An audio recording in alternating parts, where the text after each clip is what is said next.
So it's a collaboration of local law enforcement agencies, state, to sit and talk with the public via radio. Have you fielded any questions so far? Excuse me? Have you fielded any questions so far? Yes, I have. Yes. What was it about? One of the questions that came in this morning is who has jurisdiction at the Gorge Bridge? Mm-hmm. So our answer to that, myself and Sheriff Pogra, and also State Police Lieutenant Martinez, was that the tribe does have jurisdiction at the bridge, half of the bridge on the west side. And we do have tribal lands north to south of that. Say someone has a variety of different offenses that have been committed on the reservation. If that same person gets arrested in the town of Taos, do those crimes get attributed to them there? Like their history. If we take, let's say a traffic infraction, no. Because right now, the tribe doesn't report traffic infractions on the reservation to the state of New Mexico. And that's just because of an agreements. So, other information can be shared between departments through departments. If need be. Collaboration, and that's what we're doing now, is a collaboration between all the law enforcement agencies, because we do share some of the same criminal elements. And there have been a few incidents in the past in which, like for instance, there was a gentleman who apparently stole a van and drove like crazy through the town of Taos and then ended up on the reservation. Where does one agency begin and one leave off? Well, there is a hot pursuit law. For example, the state police pursued this individual to the reservation line. After that time, tribal law enforcement takes over. But when that occurred, obviously it was a melee, so everybody was in line behind that van. So that's how that works. What are some of the biggest challenges of being a tribal member and a member of law enforcement? And I mean this by a constricted manner. Sometimes it's really hard to enforce your own people. You're a small community, you're related, all this stuff.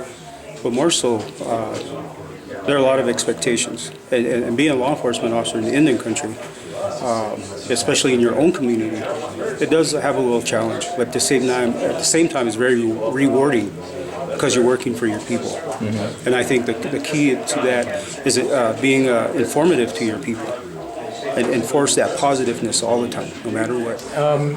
One of the things that I've been talking with others about this morning are response times for outlying people in the communities. People in outlying communities. What are you doing to improve that? Well, since you're talking about outlying communities, obviously everyone stops and looks at you. It's obviously directed towards me. We've got a couple of initiatives, and one is the immediate that's already been put into play. And what I'm doing there is we are putting patrols 4 nights a week, 4-hour blocks, in the extremities north and the southern portions of the counties. Now, I'm not saying what hours those are, and I'm not telling people or advertising what nights those are. We've also got some other initiatives going on with Region 3 Drug Narcotics Task Force. So, there's undercover people all over the counties of Santa Fe, Rio Arriba, and Taos, and Colfax, working collectively under this Region 3 Task Force initiative. So, to direct onto the response times, on those nights and times when the peak activities are happening and I have deputies assigned to those areas, our response times are very good, less than 10 minutes. On the times when we're tasked, like today, I have 7 officers on duty right now, and with the snowstorm that came in, every one of them is double stacked with calls right now. I just talked to my lieutenant, and he actually is going out in the field to answer calls. Today, this is going to be an extraordinary event. We're going to be a little bit slower getting to certain places. It's the nature of the game. But, traditionally, we've had response times as much as 40 to 45 minutes. By having these dedicated patrol districts in the north, central, and south, we're going to see those down in the 10-minute range. And then once we get the substations open and I can actually station an officer in the north and in the south, as well as the central, it's even going to get better. Well, you're already seeing a reduction in calls, aren't you? There has been a reduction in calls. It's way too early to predict, and this isn't a media press release or anything, but in the southern Penasco area since January 1, and this initiative of increased patrols down there, simply police presence, because we don't have the substation going yet, but we just have the increased presence, a reduction by half so far. One of the issues that I brought up with someone else was that in the past, because of so-called slow response times, some people might not call in certain kinds of crimes, or crimes might not get investigated adequately if an officer doesn't show up quickly. How do you address those kinds of concerns? Well, you know, as a sheriff, part of my campaign and platform was and still is that we're going to do better. The analysis has been done. We know where the deficiencies are. Staffing, I can't do anything about just yet, but gaining that community's trust, that is extremely important, because people don't often call and say, well, it's you know, they ran into my fence sometime last night. They're not going to do anything about it anyway. And people have their right to that opinion, and it's unfortunate that in some cases that's the truth. You know, we never do solve all the crimes, and I never will under my watch either. But we will still respond. We will do an investigation. We're going to do the best we can for it. And there's going to be unity of the law enforcement agencies, just like what you see here today with Chief Lieutenant of the Pueblo, who has concurrent jurisdiction to mine. Chief Weaver from the town of Taos, who has concurrent jurisdiction to mine, and State Police, who's actually on the air right now, Lieutenant Martinez. We're working together. There's unified law enforcement efforts now within the Taos County community, and even with Colfax extending over to Angel Fire and around the Enchanted Circle. It's going to get better. I promise you it's going to get better. I think we've had a good start, especially with Chief Weaver, Sheriff Holbrook now, and with State Police, Lieutenant Martinez. I think the collaborative effort is there. The drive is there. Why? Because we want to provide better law enforcement services to the county of Taos, the city of Taos, and the public as well. What are the biggest challenges that you have up in Cuesta at present? Well, our biggest challenge is that we have a small area of village, but we have a large area of coverage.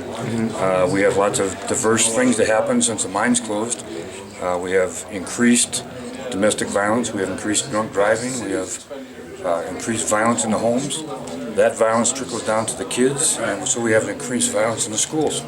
Talking to former Chief Frank Gallegos, he used to get 5 calls a year to the high school. I've been to high school 25 times since the first of this school year. It's just a total increase, and we need more resources. You know. So the economic damage that the mine closing has been significant. Yes, it's been devastating in Cuesta. We're trying to do economical development to bring in more businesses, but in the meantime, you know, we do the best we can with the resources we have. Chief Weaver, Sir. This coffee with the cops, was that your idea? A couple different people's ideas. I get to share blame with all sorts of folks. And how has it been for you? I mean, how is it working?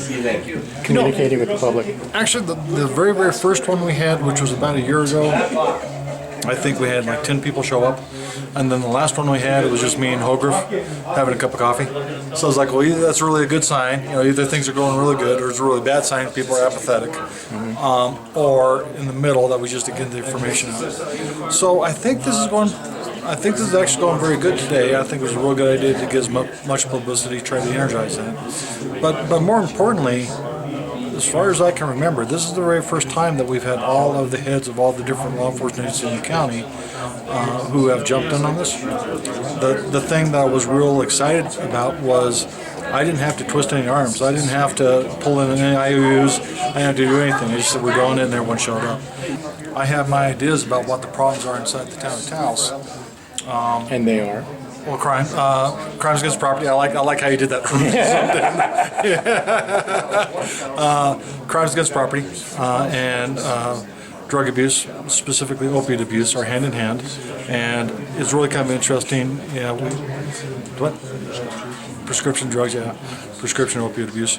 Like in the town of Taos, our traffic collision rates are down, crimes against persons are down, domestic violence is down. And that's always a conversation whether it's just not being reported or if it's actually down. But across the board, all of our crime are down except for crimes against property and overdoses.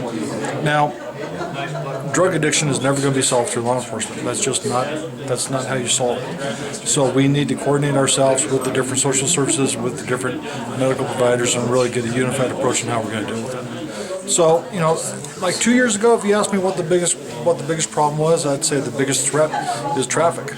I mean, people getting hit by a car, that's the biggest threat that you have. We've got a handle on that, and now we have this. One question for the three of you. Law enforcement has gotten kind of a black eye over the last year or so in the media nationwide due to a variety of different kinds of issues involving use of excessive force, or at least accusations of such.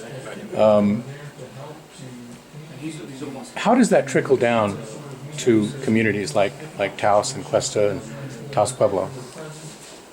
I'll go first.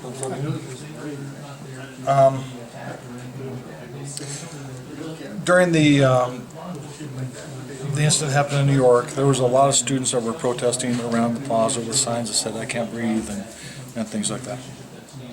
And two of my officers actually drove by, saw it, waved to the kids, and they kept going. So like about a week later, I actually found that class and I walked in there and I said, I assumed there was a sign that said, "I want to talk to Chief Weaver." I mean, I didn't see it, but I assumed that sign was there, and they were kind of startled that I was there. I was like, listen, that was national. Let's talk about local. How are we doing local? And it was really kind of interesting because they even talked about, the officers actually waved at us. And at some point in time, I said, well, who were they? And they actually gave me the names of the police officers. I'm like, okay. So at the end, I said, well, what's one of your big concerns? And they said, law enforcement and the community are separated from each other. I was like, their names, so is that separation there? And if it is, I came to you, so who's causing the separation right now? Is it me or is it you? And that was a pretty good conversation with them. So, nationally, it brings these topics to light. For us, locally, we're able to focus in and say, we understand it's control, understand it's an issue.